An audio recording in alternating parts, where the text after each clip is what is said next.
জাহিদ হাসানকে দেখ, কোনো সময় একই ডায়লগ রিপিট করে না। 90 দশকের জনপ্রিয় অভিনেতা জাহিদ হাসান সম্প্রতি আলোচনায় আসেন উৎসব সিনেমায় অভিনয় করে। ভাসছেন প্রশংসায়। ছোট পর্দা থেকে বড় পর্দা দর্শকের ভালোবাসায় সিক্ত হয়েছেন বারবার। জাহিদ হাসানের জন্ম 1967 সালের 4 অক্টোবর।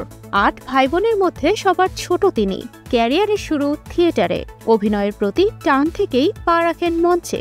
1986 সালে বলবান সিনেমায় অভিনয় করে নাম লেখান বড় পর্দায়।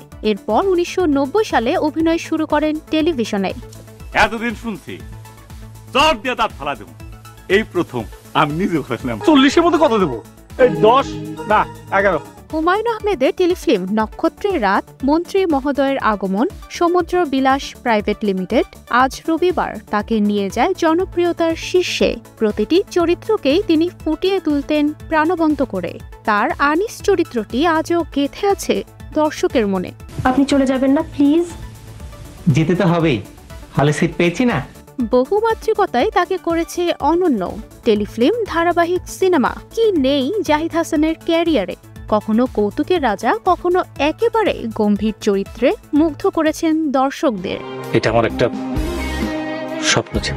মানুষের সব স্বপ্ন কি সবসময় পূরণ হয়? অভিনয়ের পাশাপাশি করেছেন পরিচালনাও। তার পরিচালিত প্রথম ধারাবাহিক নাটক লাল নীল বেগুনি। আমার গায়ে যত দুঃখ শ্রাবণ মেঘের দিন চলচ্চিত্রে মূল চরিত্রে অভিনয় করে অর্জন করেন জাতীয় চলচ্চিত্র পুরস্কার। এছাড়াও তার ঝুলিতে আছে আরও কিছু পুরস্কার। স্ক্রিনে তিনি যতটা প্রাণবন্ত, বাস্তব জীবনে ততটাই সাদামাটা ও বন্ধুবৎসল একজন মানুষ।